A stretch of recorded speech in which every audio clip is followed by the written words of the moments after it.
Et maintenant, je vais vous présenter notre super invitée spéciale, Madame Émilie Lacaze. Elle est écotoxicologue, beaucoup de syllabes là, et se spécialise en animaux, en animaux aquatiques tels que crevettes, moules et poissons. Mais elle travaille également avec des oiseaux marins. Elle s'intéresse à l'effet des microplastiques qui sont ingérés par les animaux aquatiques lorsqu'ils se nourrissent et qui ça peut avoir vraiment des conséquences néfastes sur leur santé. Donc, sans tarder, je vous laisse la parole. Amélie, bonjour, bienvenue. On est tellement excités de vous avoir, de vous accueillir ici. Bonjour à tous, j'espère que tout le monde m'entend correctement. Je vais essayer de parler fort et doucement. Alors, mon nom c'est Émilie et comme Andrea l'a dit, je suis scientifique au gouvernement au Canada, donc au ministère qui s'appelle Environnement et Changement climatique Canada. Et ma spécialité, moi, c'est d'étudier les microplastiques dans l'eau. Alors, je vais essayer de vous présenter un peu qu'est-ce que c'est les microplastiques avant de parler vraiment de mon travail. On va faire une petite présentation. Donc, Andrea, si tu veux bien mettre la première diapositive. On va essayer de comprendre d'abord d'où ils viennent, ces tout petits plastiques qu'on appelle les microplastiques.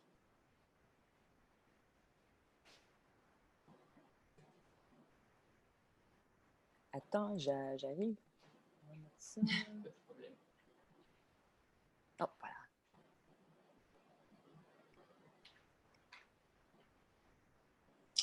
Et voilà, vous le voyez? Alors, le problème avec ces tout petits plastiques, voilà, c'est ça dont on va parler aujourd'hui. Et le laboratoire dans lequel je me trouve ici, il est exclusivement dédié à l'étude de ces microplastiques. Donc, on est vraiment dans un laboratoire où on va essayer de comprendre quel est ce problème-là et d'où ils viennent, ces microplastiques, et qu'est-ce qu'ils font sur la santé des organismes aquatiques. Alors, on passe à la diapositive numéro 2. Il faut savoir que si vous êtes déjà allé à la plage après la marée, quand elle s'en va, vous avez sûrement vu une ligne de marée dans laquelle il y a des plastiques.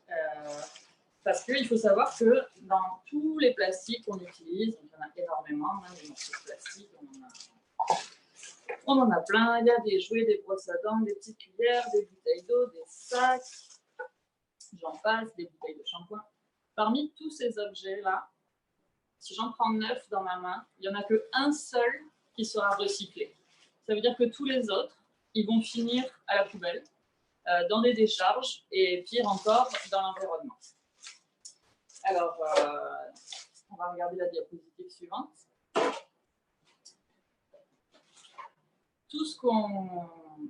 Tous ces plastiques qu'on utilise, c'est ça, donc ils ne sont pas recyclés et ils vont se retrouver finalement dans l'environnement, généralement dans les rivières, dans les fleuves, ultimement dans l'océan. Et vous avez peut-être déjà entendu parler des continents plastiques, c'est-à-dire qu'il y a tellement de plastique que les courants marins font qu'ils vont se ramasser tous ensemble et former comme une terre de plastique. Alors, le problème, donc, c'est principalement nous qui générons ces plastiques, mais ça pose un problème pour les organismes qui vivent dans l'eau. Alors, diapositive suivante, vous avez peut-être déjà vu ces images qui sont un petit peu dures à regarder. C'est que quand le plastique il se retrouve là où il ne devrait pas être, les animaux qui vivent dans l'eau, eux, ils pensent que ça fait partie de leur écosystème, c'est normal, donc ils vont s'en servir comme d'un habitat. Donc, par exemple, ici, on voit un petit hippocampe qui s'est attaché à un coton-tige, parce qu'il pense que c'est une algue, mais finalement, il va dériver avec ce coton-tige et puis jamais pouvoir vraiment se reposer. Pire encore, dans la diapositive suivante, vous allez voir, on voit des sacs plastiques qui flottent. Alors, nous, on le voit bien, peut-être que c'est pas une méduse ou un sac plastique, mais la tortue, elle, quand elle est sous l'eau, tu peux mettre la diapo suivante.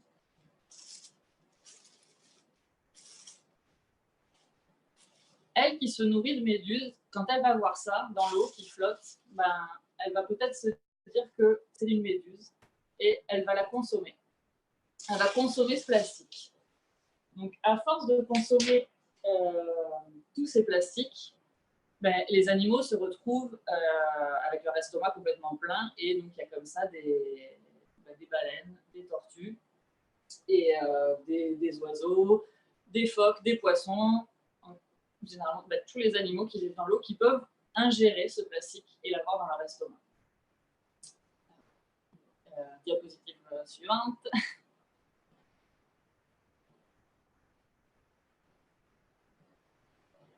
Et les études scientifiques estiment que le plastique qui se retrouve dans l'eau, il tue 1,5 million d'animaux marins par an.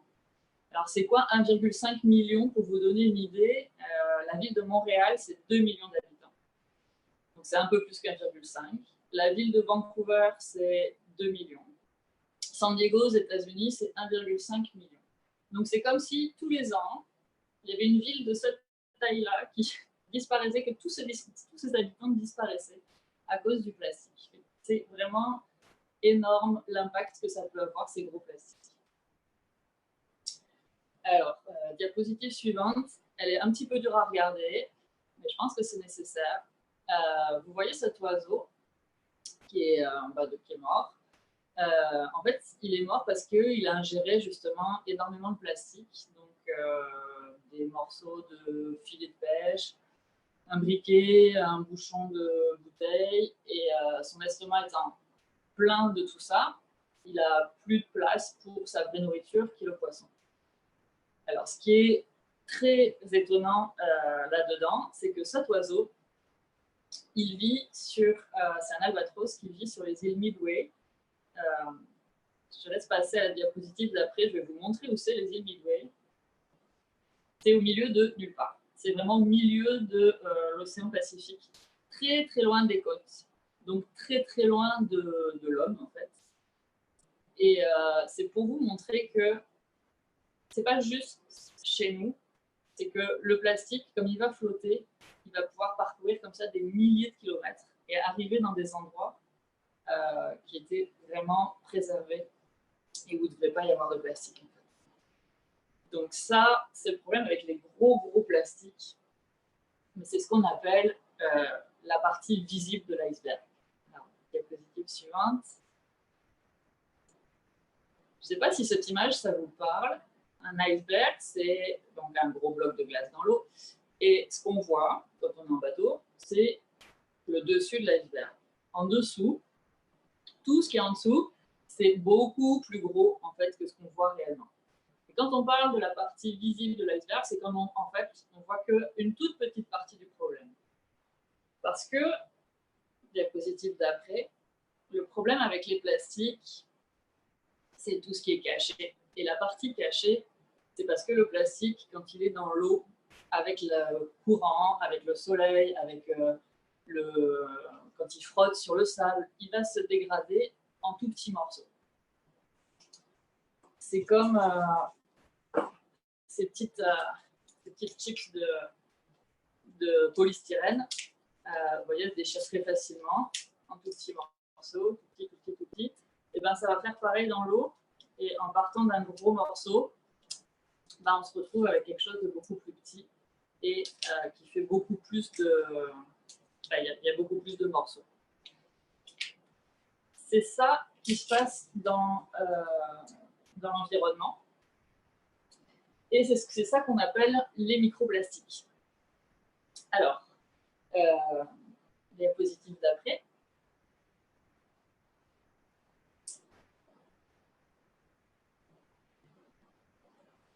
Voilà, les microplastiques, c'est donc ces tout petits bouts de plastique qui viennent des gros plastiques qui se sont dégradés. Et ils sont vraiment tout petits. Je vais vous montrer ici. En fait, ils sont, si je regarde en centimètres, ça fait 1 centimètre de là à là. Ben, le microplastique, lui, il fait juste, ce serait cette toute petite partie de la règle. Vous voyez, ce tout petit morceau-là. et voire encore plus petit jusqu'à ce qu'on ne voit plus du tout à l'œil nu. Et le problème, c'est qu'il est tellement petit qu'en fait, il ressemble, on va regarder la diapositive avec les 3 photos, il ressemble à des tout petits organismes qui vivent dans l'eau. Je ne sais pas si vous connaissez ces c'est les deux organismes qu'on voit. Il y a ce qu'on appelle le zooplancton, c'est des toutes petites crevettes dont se nourrissent par exemple les baleines, et le phytoplancton, qui sont des petites algues. Et alors sur les 3 images, on voit d'un côté le zooplancton, au milieu le phytoplancton, et de l'autre côté des microplastiques. Et quand on est une baleine qui filtre des litres et des litres d'eau pour se nourrir, elle va pouvoir faire le tri entre qu'est-ce qui est zooplancton et qu'est-ce qui est microplastique. Donc elle va ingérer tout ça. Il y a aussi d'autres animaux qui filtrent l'eau pour se nourrir. C'est par exemple les moules. Les poissons aussi peuvent manger des petits du zooplancton, du phytoplancton. Et donc, ils vont se nourrir comme ça aussi de tout petits plastiques. Et puis, il y a un problème pour nous, parce que nous, notre eau, elle vient de la Terre aussi, l'eau qu'on boit. Elle est traitée, évidemment, mais ces tout petits bouts de plastique, on ne sait pas très bien encore les traiter. Et alors, il y en a tellement qu'on s'est rendu compte que même dans les bouteilles d'eau, des bouteilles d'eau qu'on boit comme celle-ci, sur 10 bouteilles d'eau, il y en a 9 qui contiennent des microplastiques. Donc c'est énorme. Et elles n'en contiennent pas juste un bout de microplastique, elles en contiennent en moyenne 315 microplastiques. Et il y a même des bouteilles qui en contiennent 5000. Et ça veut dire que nous aussi, quand on boit de l'eau en bouteille, on va se retrouver à boire des microplastiques. Et dernière diapositive. Donc c'est ça le contexte, en fait, de mes études. Moi, je m'intéresse plus particulièrement à chercher les microplastiques dans les moules et dans les poissons, savoir combien ils en ont mangé et d'où ils viennent ces microplastiques. Voilà, c'était tout pour le contexte. Maintenant, je vais revenir plus à mon laboratoire. Je vais vous montrer comment on fait en fait pour les trouver, ces microplastiques. Parce que, comme je vous le disais, ils sont tout petits. On ne les voit pas nécessairement à l'œil nu. Et puis, quand on prend une moule, on ne peut pas savoir juste en la regardant si oui ou non il y a des microplastiques dedans, ou même un échantillon d'eau. Alors, comment on fait? On va faire une petite expérience. Ici, par exemple, j'ai de l'eau dans ce flacon. Et on va le faire passer sur un filtre. Alors, suivez-moi. On change de côté. Ça va faire un petit peu de bruit, je m'excuse. Là.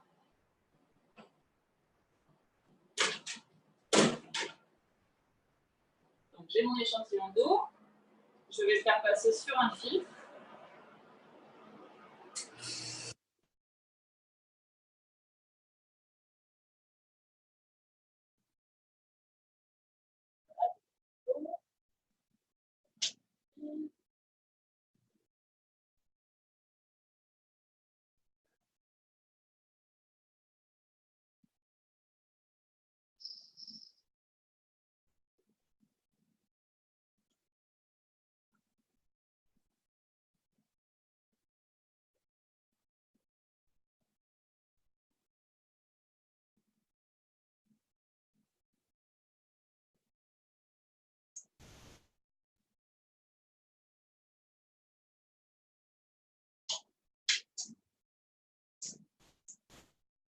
Alors, vous voyez, ce qu'il y avait là-dedans, c'est passé au travers de ce filtre.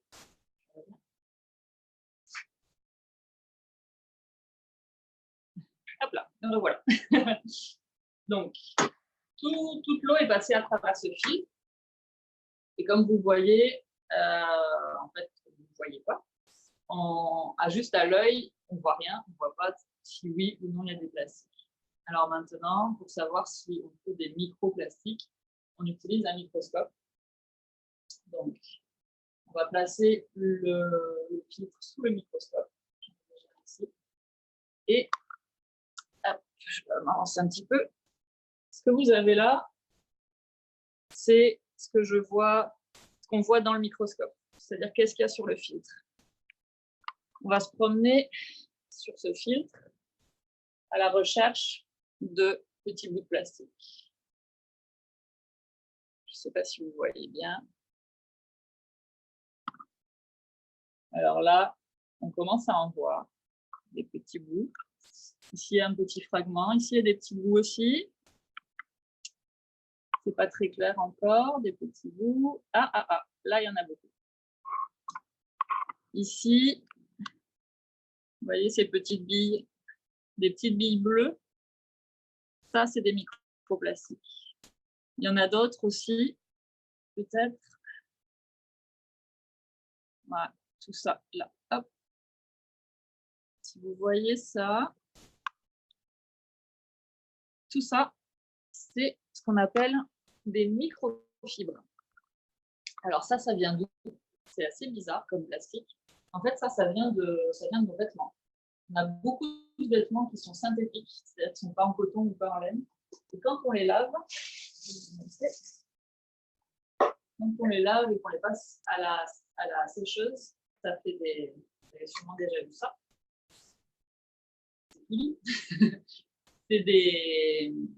C'est plein de petites fibres d'habits, de tissus. Et tout ça, c'est des petits bouts de plastique, dans le fond, qui sont très, très légers, qui ne se recyclent pas et qui vont éventuellement aussi se retrouver dans la nature. C'est ça que vous avez vu sur le microscope.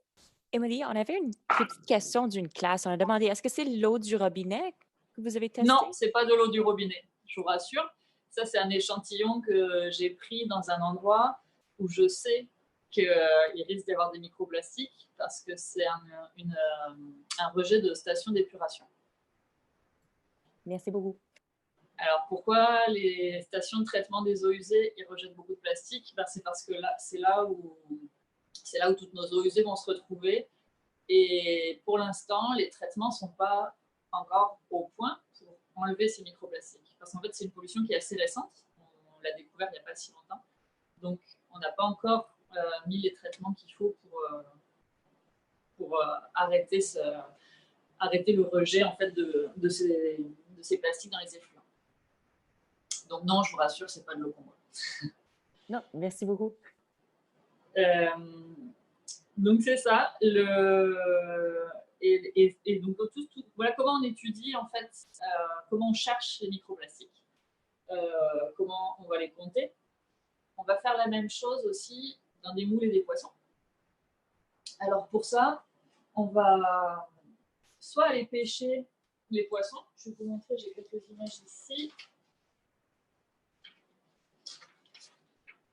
Je ne sais pas si on va bien voir, mais quand on pense qu'il y a des poissons qui vivent dans un site où éventuellement il y a des microplastiques, on va aller les pêcher avec ces grands filets qu'on tire, ou alors avec ces cages.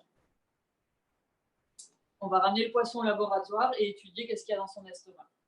On fait pareil avec les moules, sauf que les moules, elles, comme elles ne bougent pas, elles ne se déplacent pas, on va aller les mettre dans des cages. Je vous en ai ramené une ici. Ça, c'est une cage qu'on utilise pour mettre des moules. Et ensuite, avec un bateau, on va aller se déplacer. Ici, c'est dans le fleuve Saint-Laurent. Et puis, on va installer la cage avec les moules dedans dans un endroit où on pense qu'elles vont manger des microplastiques. On va les laisser un certain temps, puis on récupère notre cage et on va regarder qu'est-ce qu'il y a dans les moules. Et ça va nous permettre comme ça de savoir où sont les sources de microplastiques. D'où est-ce que ça vient? Est-ce que ça vient de l'atmosphère? Est-ce que ça vient des stations d'épuration? Est-ce que ça vient des bords de rivières, des berges où les microplastiques se sont dégradés? Et puis, l'étape suivante, c'est de savoir qu'est-ce que ça fait sur les poissons et les moules. Je pense que j'ai fait le tour de mon labo.